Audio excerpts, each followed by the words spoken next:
Librong ito ay rated SPG. Striktong patnubay at gabay ng magulang ang kailangan. Maaaring may masiselang tema, lengguwahe, karahasan, sexual, horror o droga na hindi angkop sa mga bata.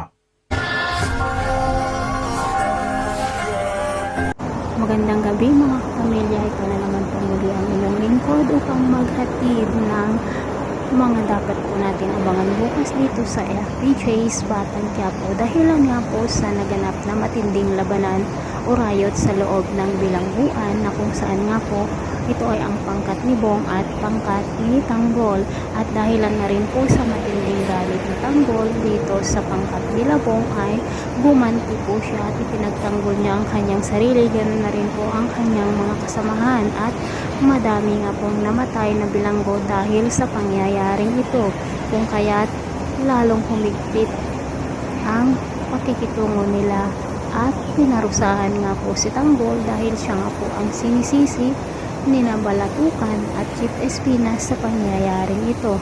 Siya ang tinuturing na pumatay sa mga bilanggo na kasamahan niya.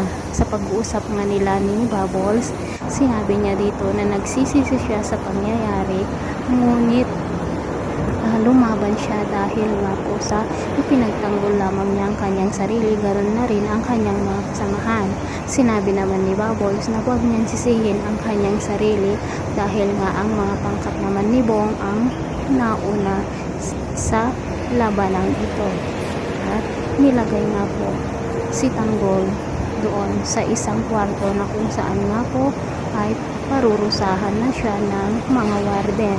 Samantala doon naman po sa bahay nila Marites, sinabi nga po ni Rigor na wala daw pwedeng bumisita kay Tanggol doon sa loob ng bilangguan.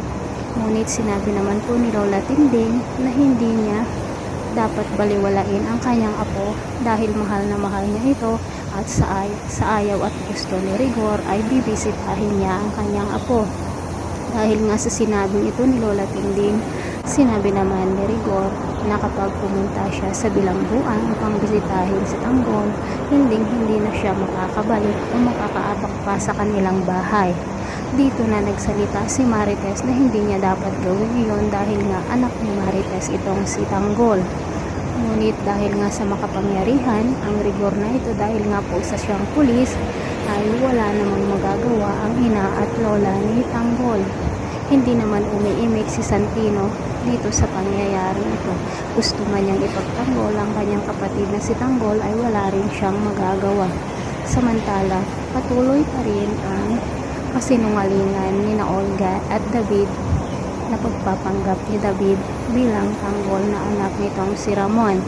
At masayang masaya naman po si Mokang sa piling ni Ramon dahil nga po sa pagmamahal na ipinaparamdam ni Ramon sa kanya at ang karangyaang buhay na naibibigay nito pati na rin po sa kanyang pamilya. So abangan po natin mga kapamilya ang todong galit ni Tanggol kung ano po ang kanyang gagawin dahil nga po siya ang sinisisi dito sa naganap na riot at pagkamatay ng maraming bilanggo sa loob ng bilangguan. Thanks for watching. Bye-bye.